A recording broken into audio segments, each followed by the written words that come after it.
Hi guys! So, this is my first YouTube video, and pretty much first time recording myself, just talking. I mean, I've recorded myself before. That sounds so dirty, oh my god. Anyway, hi. So I've been wanting to make YouTube videos for like a while now, not very long. A lot of my time during recovery from drugs and alcohol, I would watch a lot of recovery accounts, and I don't know, I got really hooked to YouTube. I know I'm really late in the game for being 25 and just now getting on YouTube. I know. I was more of a Tumblr person, forgive me. Anyway, yeah, I don't know, I've been really positively affected by a lot of really amazing recovery warriors on YouTube and on other social networks as well, and I just thought, I don't know, it seems pretty healing and cathartic to be able to just talk to a camera. So that's what I'm gonna do today, and maybe tomorrow and the next day. I try to do my makeup. I'm really bad at wings. I mean, like, sometimes I'm not, but sometimes I am. Mostly I am, but I was trying to look nice for this video. My hair's a wreck. I don't know what I was trying to do, but anyway. So I kind of wanted this first YouTube video to be talking about my time in recovery from drugs and alcohol, and kind of just the story that led up to it. I think that we can trace back people who've been addicts. We can trace back their habits for generations. So I'm not going to give you the whole story of my life, but I will talk about what led to me realizing I had a problem, how I got help, my time inpatient, and my time when I got out of the hospital and the relapses that followed. I don't know if I'll tell the whole story today, but I guess I'll start somewhere. So back years and years ago, when I was a kid, I was around alcohol a lot. I wasn't around drugs, which is really nice, but I was exposed to alcohol abuse, and I was allowed to drink alcohol at the age of 13. So I had a really kind of messed up point of view of how alcohol worked. I saw it as something really fun and something that adults did when they were stressed and they felt better. I did see horrible withdrawals and sickness from alcohol, and even as a child, I would see that. I would see my caregivers passed out on the floor, and I would have to deal with that on almost a weekly basis. I had little brothers to take care of too, so it was a very stressful time. Blah, blah, blah. Fast forward like 10 years, last year, 2019, okay? So I started picking up the bottle pretty hard, and I had kind of been an addict on and off. I live with fibromyalgia, so I have chronic pain. My journey with drugs and alcohol started when I received a prescription for tramadol. Just saying that word kind of scares me because I had a very, very difficult love-hate relationship with that drug, and I almost lost myself. So early 2019, I wasn't using any drugs or alcohol really, but I started picking up the bottle pretty hard. I want to say that the reason I did this was a lot of personal things that were happening in my life and in my family that were a lot of things that were out of my control, but I felt like they needed to be in my control, and so I dealt with that by picking up the bottle.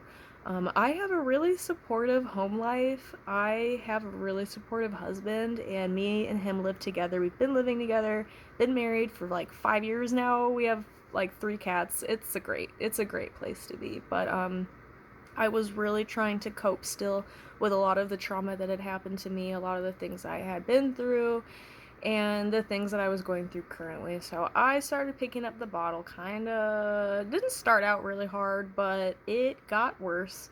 It began to be a daily thing, and when it became daily, it started to be because I was withdrawing, and if I didn't drink, I was very sick. At this time, I had I think it was really my first full-time 40 hours a week job, and it was just something that I thought was helping me be better at my job. I don't know. Addicts will come up with a lot of excuses to keep them in their habits, and that's exactly what I was doing. So I was just trucking along for months and months and months.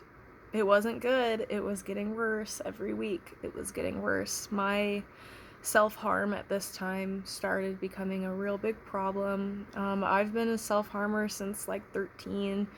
I'll make another video about all that, but it just wasn't good. I was doing a lot of really unhealthy things, and I was ignoring all the healthy choices. The reason I really felt like alcoholism was helping me was because at this time I was also trying to recover from an eating disorder.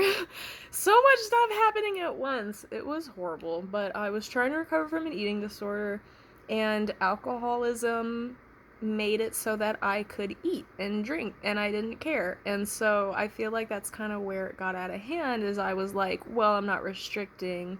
I'm eating before bed so I don't get hungover. I'm eating in the morning so I don't feel like shit, blah, blah, blah. You know, I'm doing good.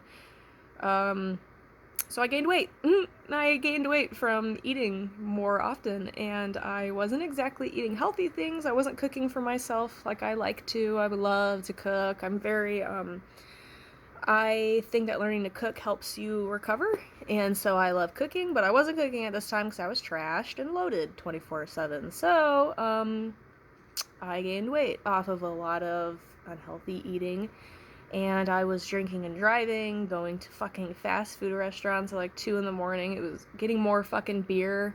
It was just ridiculous, pardon my French, but it really was. It was ridiculous. I'm very blessed that I wasn't in a car accident or ended up killing someone or getting arrested. I'm blessed. So if you are doing those things now and you are feeling like you've got a system down or whatever, just please understand that it only takes one thing to go wrong for you to have to pay for that for the rest of your life. So please don't let the addict brain tell you that you're gonna be fine, because you're not a snowflake unicorn. You are going to get hurt just like anybody else, and you don't deserve that.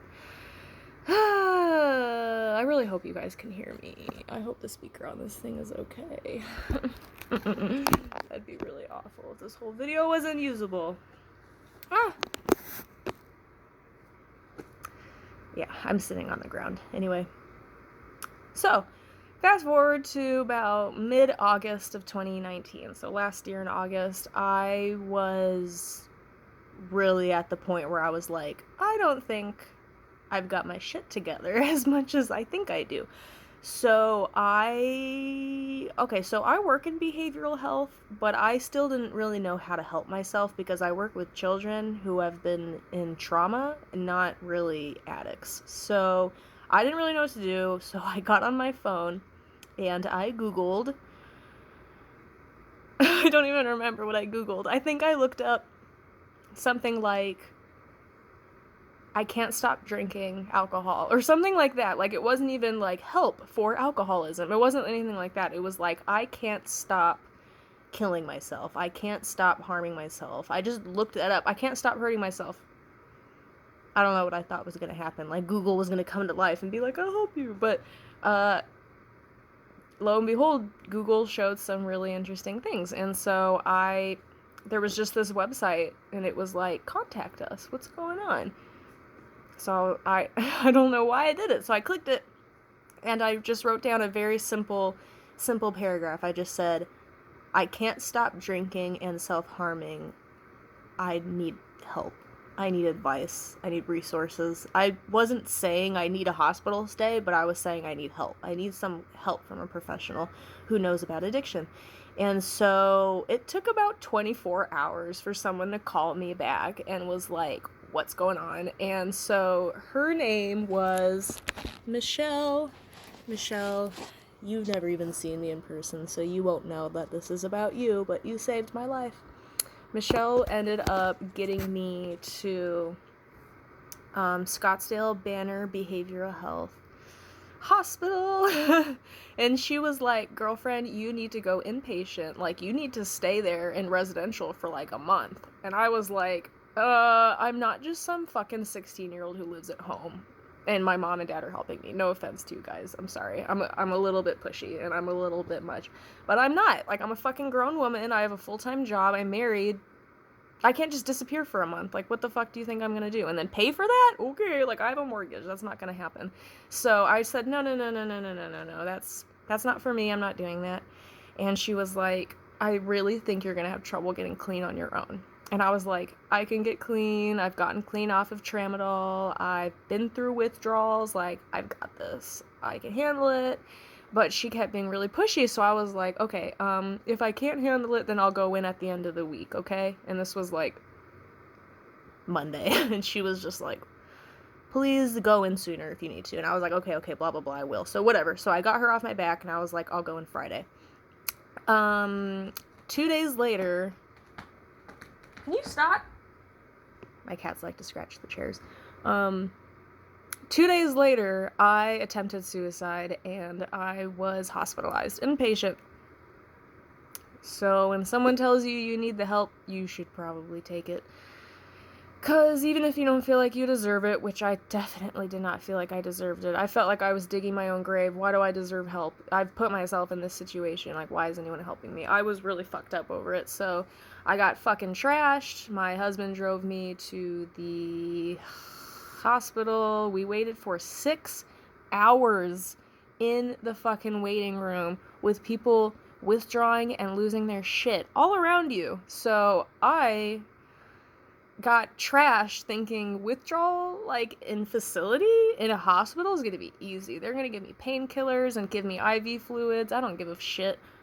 If you're in America, that's not at all how detox is, just so you know. Like, it sucks. It really sucks. It's, like, really shitty. You have to go through it all on your own. They don't give a fuck that you're in pain, like they do, but you're an addict. You're not getting anything for it.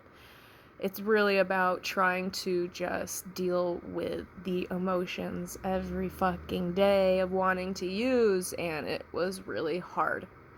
So we waited for 6 hours. I didn't even head down there until like 5 o'clock at night, like PM. So by the time I was actually in there and like they were like, yes, you know, we're gonna give you a bed, we've got you, it was like 11 o'clock midnight. It was all fucking night. It was so exhausting. I cried so many times because I was like, I was coming down from getting trashed, so that sucked because I didn't expect to wait 6 hours, so that sucked. I was also just really ashamed. I was really ashamed. I was surrounded by all these other addicts, and I'm like, I don't know. It's like I didn't belong there, but I knew I did, and it just sucked. It really sucked. So I finally get help. You know, I brought all my medicines and all my clothes, and they're like, no, dummy, you can keep all that shit. We got stuff for you. And I was like, oh, okay. So they didn't let me bring anything in. They did an assessment on me. They looked at my self-harm, and they were like, okay, we're going to put you on suicide watch until, you know, you start feeling better. So I was just crying my eyes out to my case manager at 11 o'clock at night saying, actually I wasn't my case manager, it was a nurse. I was crying my eyes out saying, I can't believe I'm here, I can't believe I've done this to myself, I'm such a loser, you know, because my addicts in my family always said, you know, rehab's for quitters. If you go to rehab, like, they're gonna treat you like shit. Like, don't go to rehab, don't go to rehab, don't go to rehab, don't go to rehab. Rehab's for quitters, rehab's for babies, rehab's for pussies. Like, yes, I was really taught these things. So being there was really hard, and they were like, you know, don't be ashamed. Like, this is a really amazing first step. You're caring about your health and your mental health. This is really impressive that you're here. It's not easy. It is a win. And I was just like, okay. I have never even slept in a fucking bed without my husband for 5 years. So that night was really hard. I just cried because I felt like I was hurting him by being away from him. And it's amazing how your brain will try to keep you from taking care of yourself and will try to put everyone else's needs before yours. And I couldn't be a good wife if I was loaded 24/7. I can't be. And he's helped me so many times with my addiction that I was like, I've got to do this myself. I've got to do this for him. So, yeah. So, my time during inpatient was interesting. I'll make another video about that, but it was good. It was fine. It wasn't short. It wasn't long.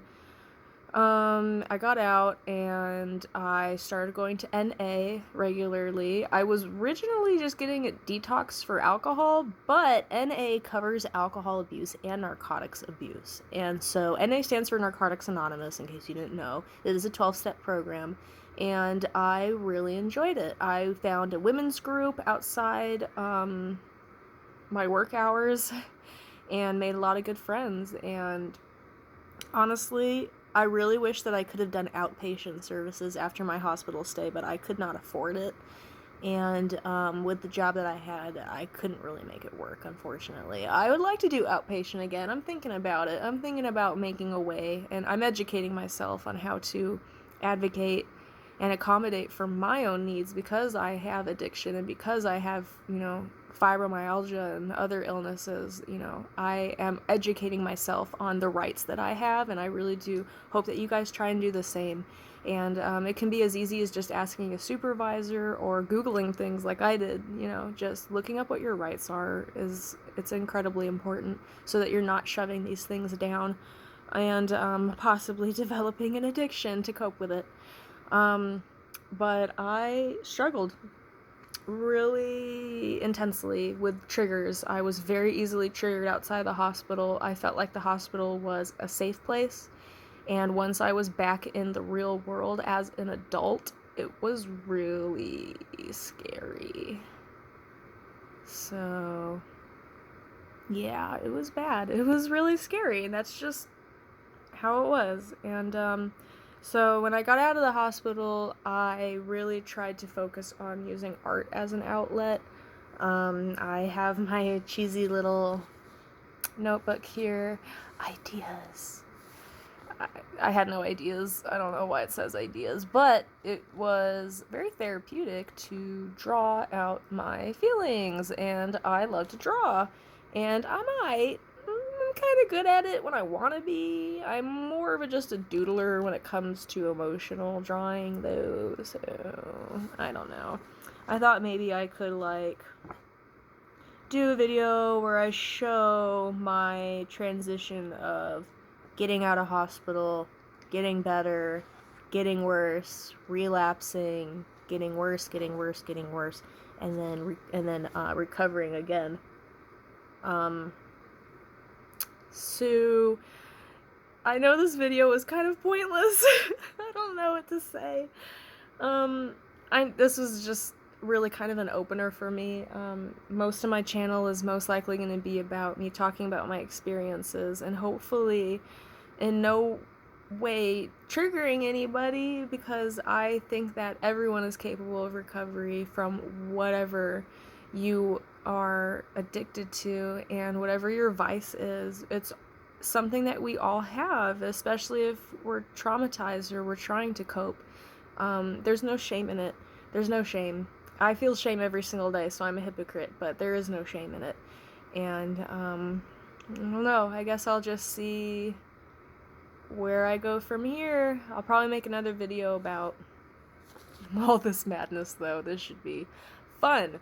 Really fun to look through. So thanks everyone for watching this, and if you want to leave any comments below, any questions, something I can cover in my next video, I'd really like to do that. I just hope that you all are staying safe during this quarantine and are taking good care of your health, taking good care of your mental, physical health, because it's all one health. So when I say health, I just don't mean drink your water, take your meds. I mean have compassion for yourself today and have patience for yourself, even if you feel like you should be doing all this and you only did this. That's still a lot. Be proud. Anyway, peace.